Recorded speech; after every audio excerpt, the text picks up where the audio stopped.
how satisfying is that, not to only bat through the day yourself, but to put your team in such a strong position? Yeah, I think it was obviously winning the toss and going out there and batting.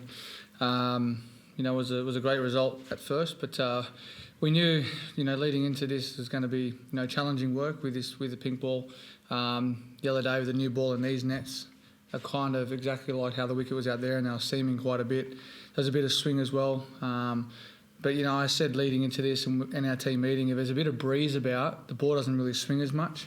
Besides that first one to Joe that swung back, the ball didn't really swing at all. Fraction bit of seam. But I felt, talking to Marnus out there, they probably bowled fraction too short. Didn't make us actually try and play straight down the ground.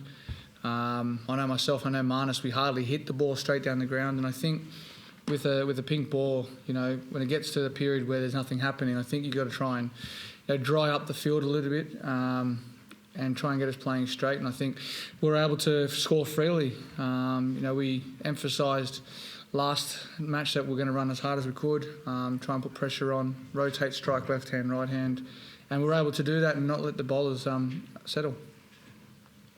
So I think that's the sixth time you've scored back-to-back centuries. I mean, is it just a matter of when you're in form, or what's not that down to? No, I just think at the end of the day, I just go out there and do what I have to do, and that's try and score runs at the top of the order. I will say I did somehow, I don't know how I did this, but I got a little one stayed with me last night, little Lindy. That's 2 nights in a row before I've got hundreds, and yes, last night was a bit of superstition, so I let her stay with me, and I let the girls stay in the other room. Might be my little lucky charm. Does she Does she let you have a full night's sleep? It was actually interesting. I was telling the guys, and the other night she didn't wake up till 7:30, and this morning she woke up at 6 and asked me if she could actually get up. I said, you're more than welcome to go out into the lounge room, but I'm not getting up. And at 7 o'clock I walked out and she was actually asleep on the lounge. So, she didn't bother me. But look, I'm used to that, and I thoroughly love it. And I'm fortunate enough to have my family on tour, and it's never a hassle at all. That was your first pink ball Test 100. Did you see that as a big challenge to overcome? Like, is there, anything you put that down to?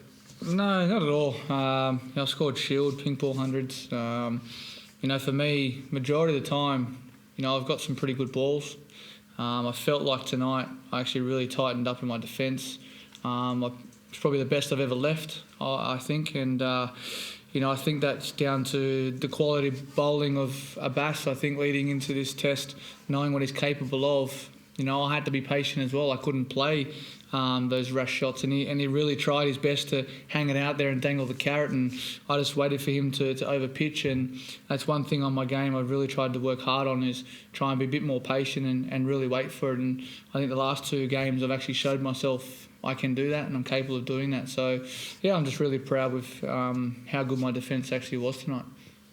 Dave, in linking into that, were you happy with how much you were able to, drag them wider in terms of where your guard was, and the fact that they've, looking at one point, Abbas, while he bowled accurately, not a lot of those balls were actually going to hit the stumps?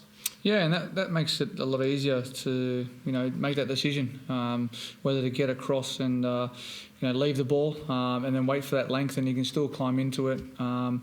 I think if you looked out there, I didn't really try and overhit the cover drives. I just tried to punch it into the gaps and use my timing. So, in the back end there, I did throw the bat a little bit. But in saying that, I've really tightened up, and I just know if I can play underneath my eyes, it holds me in good stead while I'm out there.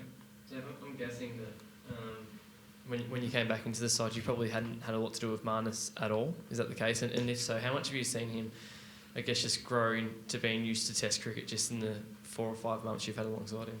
Yeah, Marnus obviously fielded for us 1 or 2 times in the Test matches, and then I played against him in the Shield game, and I just remember how annoying he was. Just never shut up on the field, a bit like me when I was a youngster. But look, mate, his work ethic is outstanding. You got that little bromance between him and Smudge, and it's really rubbing off on him in the way that he prepares. I've had people say that they couldn't believe actually how good he was. Everyone talked about how he's getting starts, but I always said to him, and the other guy said to him, the hardest one's your first one, and then it goes on from there. And to see him come out today and start the way he did, like last game, a lot of energy, loud calls, good intent, rotated the strike. I can't praise him anymore. He's outstanding little talent. David, with so much fuss about batsmen's overseas records and all that, at times do you feel like home records unfairly don't get their due? I mean, you average over 60, but they also come against the best test attacks in the world. Yeah, I don't really take any notice, to be honest. A lot of great players in the world haven't really scored many hundreds or that are away from their countries, and at the end of the day, my job's to try and score as many runs as I can when I'm at home and away. You don't really go into those away series thinking that you haven't scored hundreds here or you haven't scored big runs anywhere. At the end of the day, you've got to try and do your best for the team, and for me, it's about getting the team off to a good start and trying to wear down the bowlers. Do you feel like you broke Pakistan today? Like they just sort of look pretty demoralised by the end? Oh, look, you never want to say that you broke them. The key is to batting is to keep trying to bring their fast bowlers back, and if you can bring them back into their third and fourth spells towards the end of the day, it holds you in good position for tomorrow. And we're able to do that. The youngster making his debut, Musa, he bowled lightning quick in that 2020 game. You always know as when young kids come into the setup and they're playing their first test, if you can get them into their second spell and then third spell, the pace is going to drop. They're going to start bowling a bit shorter. They're going to lose sort of a bit of rhythm, especially when there's right hand, left hand, and that's the goal as a batsman to do that. But look, today's today. We've got to move on and look forward to tomorrow and try and replicate that.